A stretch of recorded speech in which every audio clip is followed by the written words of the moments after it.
लेकिन मखदूम साहब जो 1999 से नैब की परफॉर्मेंस इंटेंट या कॉन्डक्ट रहा है, it should not have been existed. My lord, and जितनी फंडामेंटल राइट्स की वायलेशन नैब की वजह से हुई है, and very very unfortunately this court laid down law where virtually it had become impossible at one time to grant bails to the accused.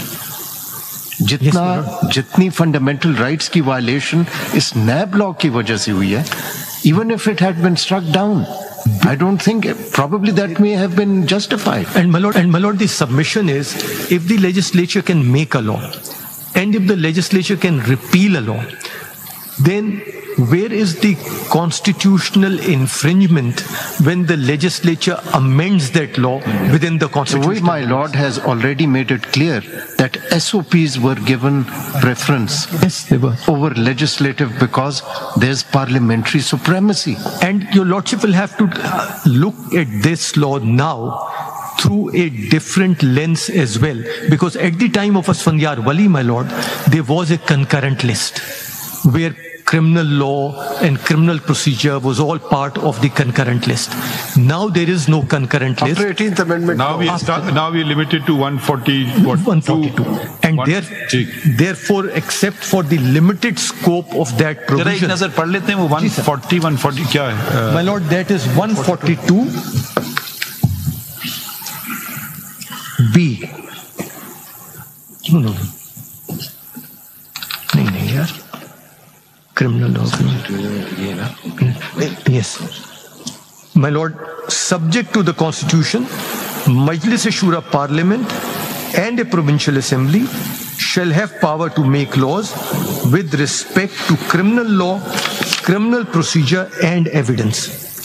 So if tomorrow any province makes law in respect of the crime against money crime or other corruption related crimes, the province can do so.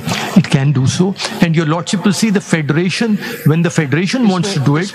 इसमें I think जो 18th amendment के बाद, probably as I correctly recall, articles 142, 143 would be relevant. Yes. That in criminal law matters or procedure, the Majlis-e-Shura's law will prevail. My lord, that's the provision I was reading, 142B, which talks that both will have the power. And under 143, if there's an inconsistency between a federal and a provincial law, as my the federal law will prevail. As my lord has rightly pointed out, the parliament was competent to strike down or repeal the entire law. Yes, it was. It wouldn't have affected anyone's fundamental rights. No, my lord. I questioned. I did not point out. I posed a question. Let it not be said. That I'll reserve for later. But paragraph 30 of the dissent. जो federal legislative list है, अगर या तो we read article 142 on its own, separately, entirely, stand alone, my lord, that anybody can do anything, or we have to read it in terms of something related to the federation. Yes. That I don't know. I'm leaving another query for you on the criminal law aspect. Thank you, my lord. Because it's made, for instance, State Bank of Pakistan, then okay, all money matters federation, but it raises larger questions. Maybe we should not raise questions which were not before the earlier bench. May it not be fair. I think maybe not correct. चलें ठीक है, okay. So these are your submissions. My lord, these are. ये NAB bureau जो है, is it answerable to anybody in this country? My lord, it was required to make reports, and those reports were placed before Parliament, and it was placed under a ministry. Firstly, it was Interior, then thereafter it was Law. So the doctrine of ministerial responsibility comes in, but that's about it. So it is not answerable to anybody. इस पे assist जरूर कर दीजिएगा. ये जो my Lord ने question raise किया, आपने सोच लीजिएगा, लेकिन ये सोचें, corruption is a problem. NAB has completely failed. It has consistently been used for political engineering. What is the solution? The parliament is supreme.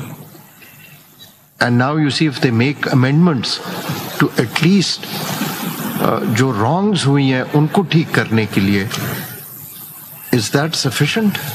I don't know. I mean, it's for the Parliament to see. Then yes, otherwise we go again into the legislative and policy domain. My Lord, your Lordship's observation, Section 33D of NAB requires them to submit annual reports to Parliament. Simply submission of report does not mean that they are under anybody. But actually they are. I don't know. They are under whom? Under whose? Under the controlling them. Under the rules of business, they are under the Ministry of Law. इसमें एक और to put it, you see, someone who had been wrongfully detained, and that person for a year or 2 years or 3 years, because of the law laid down by this court as well, an innocent who could not get relief and the freedom you see, and he remained incarcerated.